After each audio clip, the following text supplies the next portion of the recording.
നമ്മുടെ നമ്പറുകൾ കിട്ടിക്കഴിഞ്ഞാൽ ഇങ്ങനെ വിളിച്ചിട്ട് എല്ലാവരും അല്ല കേട്ടോ, വളരെ കുറച്ച് പേര് വിളിച്ചിട്ട് എനിക്ക് എൻ്റെ സ്വന്തം പെങ്ങളെ പോലെയാണ്, എൻ്റെ മകളെ പോലെയാണ്, സ്വന്തം പെങ്ങളാണ് ഞാൻ അങ്ങനെ. അപ്പം ഒരാൾക്ക് ഉള്ളിൽ തോന്നുന്ന ഒരു ഇഷ്ടത്തെ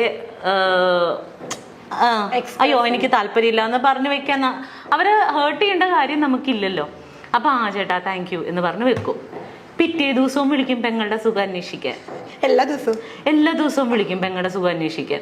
അപ്പൊ ആ ഒരു സാഹചര്യത്തിലാണ് ഞാൻ പറഞ്ഞത്, അതെന്തിനാണ് അങ്ങനെ ഡെയിലി വിളിച്ച് ഒരാളെ വിളിച്ച് സുഖവിവരം അന്വേഷിക്കേണ്ടത്? പിന്നെ നമ്മൾ എടുക്കാതാവും കോള്, ശല്യമായി മാറും. ചിലപ്പോൾ വീഡിയോ കോളൊക്കെ ചെയ്ത് കളയും. നമ്മൾ എങ്ങനെയാണ് നമ്മുടെ വീട്ടിൽ നിൽക്കണം, അല്ലെങ്കിൽ നമ്മുടെ റൂമിൽ എന്തായിരിക്കും നമ്മുടെ അവസ്ഥ എന്നൊന്നും നമുക്കറിയില്ലല്ലോ. ചിലപ്പോൾ കുളിക്കാൻ കയറുന്ന ടൈമായിരിക്കും വീഡിയോ കോളൊക്കെ ചെയ്യും. അപ്പൊ അതൊക്കെ നമുക്ക് ടെക്നിക്കലി ഇതൊക്കെ ബുദ്ധിമുട്ടല്ലേ. അപ്പൊ അപ്പോഴാണ് ഞാൻ പറഞ്ഞത്, ഇപ്പൊ എന്നെ സംബന്ധിച്ച് എനിക്ക് എൻ്റെ ആങ്ങളെ കാണുന്ന പോലെ എനിക്ക് വേറൊരു ആളെ എൻ്റെ സ്വന്തം ബ്രദറായിട്ട് കാണാൻ പറ്റുമോ? ഇല്ല, പറ്റില്ല. എനിക്ക് എൻ്റെ മകനെ പോലെ എനിക്ക് വേറൊരാളെ കാണാൻ പറ്റില്ല എന്ന് ആ സാഹചര്യത്തിലാണ് ഞാൻ പറഞ്ഞത്. ഓക്കെ. അതിനുശേഷം ഞാൻ ബിഗ് ബോസിന്റെ ഉള്ളിൽ പോയി കുറേ. ബിഗ് ബോസിന് അത് വേറൊരു ലൈഫാടാ. ഇപ്പൊ കൊറോണ വന്നു, നമ്മുടെ വീട്ടില് TV ഉണ്ട്, മ്യൂസിക് സിസ്റ്റം ഉണ്ട്, നമ്മുടെ കുഞ്ഞുങ്ങളുണ്ട്, അച്ഛനുണ്ട്, അമ്മയുണ്ട്, നമുക്ക് ഇഷ്ടമുള്ള സാധനങ്ങൾ ഉണ്ടാക്കി കഴിക്കാം. കള്ളുകുടിക്കുന്നവർക്ക് വീട്ടിൽ മദ്യം ഉണ്ടെങ്കിൽ അതും കുടിക്കാം. ആർക്കും ഒരു പ്രശ്നം ഉണ്ടായിരുന്നില്ല. ആകെ നമുക്ക് പോകാൻ പറ്റാത്തത് നമ്മുടെ വർക്കിംഗ് സ്പേസിൽ പോകാൻ പറ്റുന്നില്ല, റോഡിലേക്ക് ഇറങ്ങാൻ പറ്റുന്നില്ല, കടകളിൽ പോകാൻ പറ്റുന്നില്ല. ഇതായിരുന്നു നമുക്കുണ്ടായിരുന്ന ബുദ്ധിമുട്ട്. ആ സമയത്ത് പോലും ആളുകൾ എന്തോരം ഫ്രസ്ട്രേറ്റഡ് ആയി. ഇതൊന്നുമില്ലാത്ത ഒരു സ്പേസിൽ പരസ്പരം പരിചയമില്ലാത്ത 16 പേര് ഒരുമിച്ച് ജീവിക്കുന്ന ഒരു വീട്ടിലാണ് നമ്മൾ കഴിയണത്. നമ്മൾ ഇതുവരെ എൻ്റെ ലൈഫിൽ എൻ്റെ 40ാമത്തെ വയസ്സിൻ്റെ ഇടയ്ക്ക് ഇതുവരെ ഞാൻ അങ്ങനെ ഒരു സിറ്റുവേഷൻ ഫേസ് ചെയ്തിട്ടില്ല. ഫേസ് ചെയ്തിരുന്നെങ്കിൽ എൻ്റെ അഭിപ്രായം ഒന്നും ഇതായിരിക്കില്ല. ഞാൻ അതുവരെ ഉണ്ടായിരുന്ന എൻ്റെ അഭിപ്രായം മുഴുവൻ മാറിപ്പോയി. കാരണം എനിക്ക് ഒന്നും ചെയ്യാൻ പറ്റണില്ല. എനിക്ക് മനസ്സിലാവണുണ്ട് എൻ്റെ തലയിലെ സ്ക്രൂ കഴിഞ്ഞ് വീഴുന്നത്. സീരിയസ്ലി ഞാൻ ഇങ്ങനെ. അപ്പൊ എൻ്റെ ഒരു ആഗ്രഹം, എനിക്ക് ബെർണാച്ചനെ കാണാൻ പറ്റില്ല. ദൈവം എനിക്ക് അവന്റെ കൈയൊന്ന് അതിന്റെ ഇടയിൽ കൂടി ഒന്ന് കാണാൻ പറ്റുമായിരുന്നെങ്കിൽ ഞാനവിടെ നിന്ന് പൊട്ടിക്കരഞ്ഞിട്ടുണ്ട് കുഞ്ഞിനെ കാണാൻ പറ്റാതെ. കാരണം അപ്പൊ ചോദിക്കും നീ എന്തിനാ പോയെന്ന് ചോദിക്കും. ഞാൻ ഓർത്ത് എനിക്ക് ഈസി ആയിട്ട് അത് സർവൈവ് ചെയ്യാൻ പറ്റും എന്നാണ്. ഇന്നും ബെർണാച്ചന് സ്കൂളിൽ പോയപ്പോ ഞാൻ ടോയ്ലറ്റിലിരുന്ന് കുറെ കരഞ്ഞു. വേറെ ഒന്നുമല്ല, ഞാൻ ഇന്ന് അവിടെ നിന്ന് പോരും, എനിക്കിന്ന് അവനെ കാണാൻ പറ്റില്ല. സ്കൂൾ വിട്ട് വന്ന് കഴിയുമ്പോ ഇനി ഞാൻ 10-15 ദിവസം കഴിയുമ്പോഴേ ടിഷ്യൂ തരും. സീരിയസ്ലി അല്ല, ഇത് കണക്കിലാക്കണ്ട. അപ്പൊ ഇനിയിപ്പോ ആൾക്കാർ ഓ സ്കൂളിൽ പോകുമ്പോഴും അമ്മ കരയുന്നു. അതല്ല അതിന്റെ ഫീല്. അവന് സ്കൂളിൽ പോയി എനിക്ക് അവനെ ഡെയിലി കാണാൻ പറ്റില്ല. അപ്പൊ ഇനിയിപ്പോ വൈകുന്നേരം സാധാരണ ഞാൻ ഇവിടെ ആണെങ്കിലും വീട്ടിലുണ്ടാവും ഞാൻ അവൻ വരുമ്പോ, അല്ലെങ്കിൽ രാത്രി ഞങ്ങൾ ഒരുമിച്ചാണ് ഉറങ്ങണത്. ഇന്ന് മുതൽ ഇനി അത് പറ്റില്ല. ഇന്നിപ്പോ ഞാൻ പോകുമല്ലോ. അപ്പൊ എനിക്ക് അവൻ പോകുമ്പോ ഒരു തിങ്ങലാണ്. ഇതിന്റെ 100 ഇരട്ടിയാണ് ഞാൻ ബിഗ് ബോസ് വീട്ടിൽ വെച്ച് അനുഭവിച്ചത്. അവിടെ വെച്ചിട്ടാണ് ഈവൻ ഫുക്രു, ഞാൻ പറഞ്ഞത് സത്യമാണ്, അവിടെ വെച്ചിട്ട് എനിക്ക് ബെർണാച്ചനായോ എന്നുള്ളതല്ല, ആ ഒരു സ്ഥലം ഫില്ല് ചെയ്യാൻ വേണ്ടിയിട്ട് ഈ കുട്ടി എന്നെ ഒരുപാട് ഹെൽപ്പ് ചെയ്തിട്ടുണ്ട്.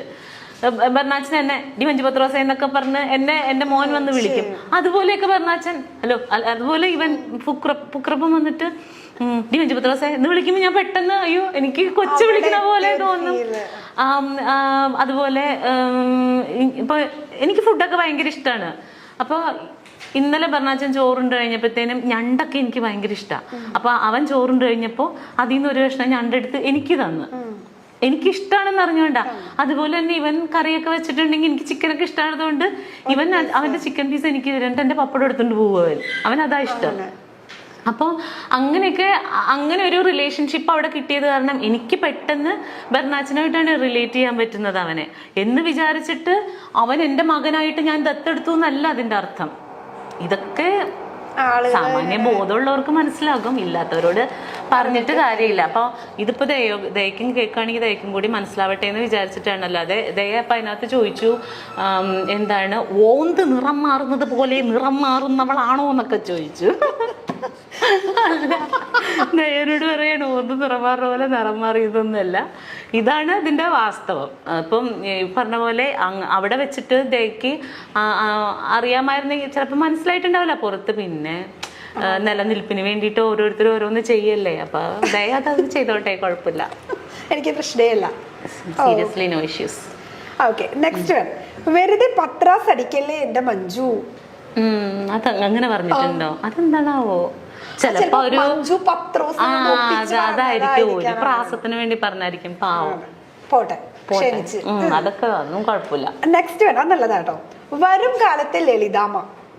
ഓക്കെ, എന്താ മഞ്ജു ചേച്ചിക്ക് നാഷണൽ അവാർഡ് കിട്ടാതെ? എന്റെ കർത്താവേ, അങ്ങനെ ഒന്ന് ചോദിക്കല്ലേ. ഞാൻ അതിന് മാത്രം വലിയ കാര്യങ്ങളൊന്നും ചെയ്തിട്ടില്ല. നാഷണൽ അവാർഡ് കിട്ടാൻ പാകത്തിനൊന്നുമുള്ള അങ്ങനെ ഒരു നല്ല ക്യാരക്ടറോ. അതെന്താ അറിയോ, ഇപ്പോൾ നമ്മുടെ ഇൻഡസ്ട്രിയിൽ നിൽക്കുന്ന എല്ലാ ആർട്ടിസ്റ്റുകളും നല്ല ടാലന്റഡ് ആയിട്ടുള്ളവരാണ്. പക്ഷേ ചിലർക്ക് നല്ല ഓപ്പർച്യൂണിറ്റീസ് കിട്ടും. ഇപ്പൊ എനിക്ക് അഭിനയിക്കാൻ കഴിവുണ്ട്. ഞാൻ എൻ്റെ വീട്ടിൽ പോയിരുന്ന് അഭിനയിച്ചിട്ട് വല്ല കാര്യമുണ്ടോ? എനിക്കിപ്പോ ചിലപ്പോ അല്ലെങ്കിൽ ഇപ്പൊ ആർക്കാണെങ്കിലും ഇപ്പൊ ലളിതാമ്മ ചെയ്ത പോലെയുള്ള നല്ല ഡെപ്ത് ആയിട്ടുള്ള ക്യാരക്ടർ ഈസി ആയിട്ട് ചെയ്യാൻ പറ്റുമെന്ന് വിചാരിക്കുക. എനിക്കിതിപ്പോ ഒരവസരം കിട്ടിയാലല്ലേ എനിക്കിത് ചെയ്ത് കാണിക്കാൻ പറ്റുള്ളൂ. അപ്പോൾ ചിലപ്പോൾ ഇത് എഴുതുന്ന ആളുകൾക്ക് നമ്മളിൽ അത്ര വിശ്വാസം ഉണ്ടാവില്ലായിരിക്കും, അതുകൊണ്ട് തരില്ല. അല്ലെങ്കിൽ അത്തരത്തിൽ കഥാപാത്രങ്ങൾ ജനിക്കുന്നുണ്ടാവില്ല. പിന്നെ ഒരെണ്ണം ജനിക്കുമ്പോൾ കുറച്ചും കൂടി ബെറ്റർ ആയിട്ടുള്ള ഒരാളിലേക്ക് പോകുമായിരിക്കും. അപ്പോൾ എപ്പോൾ ചെയ്യുന്നോ വിധി ഉണ്ടെങ്കിൽ കിട്ടും. അങ്ങനെ എന്നെ സംബന്ധിച്ച് എനിക്കെല്ലാം ബോണസാണ് കേട്ടോ. ഞാൻ പറഞ്ഞില്ലേ, ഇപ്പോൾ ചിലർ പറയും അവള് പഴയ കാലം മറന്നുപോയെന്ന്. ഞാൻ ഒരിക്കലും മറന്നിട്ടില്ല. അത് പറയാൻ പറ്റില്ല. അപ്പോൾ ഞാൻ എങ്ങനെയാണ് എന്തായിരുന്നു എന്നുള്ളത് മറ്റാരേക്കാളും വ്യക്തമായിട്ട് അറിയാവുന്ന ഒരാളാണ് ഞാൻ. ഒരിക്കലും ഞാനത് മറക്കില്ല. അപ്പോൾ ഇല്ലില്ല, എനിക്ക് കരച്ചിൽ വരാറില്ല. ഞാൻ അങ്ങനെ ഇപ്പോൾ കരയാറില്ല. അപ്പോൾ ആ ഒരു സാഹചര്യത്തിൽ നിന്ന മഞ്ജു ഇന്ന് നല്ല ഭക്ഷണം കഴിക്കുന്നുണ്ട്, നല്ല വസ്ത്രം ധരിക്കുന്നുണ്ട്, വീട് വെക്കുന്നുണ്ട്, എൻ്റെ മകനെ പഠിപ്പിക്കുന്നുണ്ട്. ഇതൊന്നും ഭയങ്കര സംഭവമൊന്നുമല്ല. എനിക്ക് കിട്ടുന്ന ഗിഫ്റ്റാണ് ഇതൊക്കെ.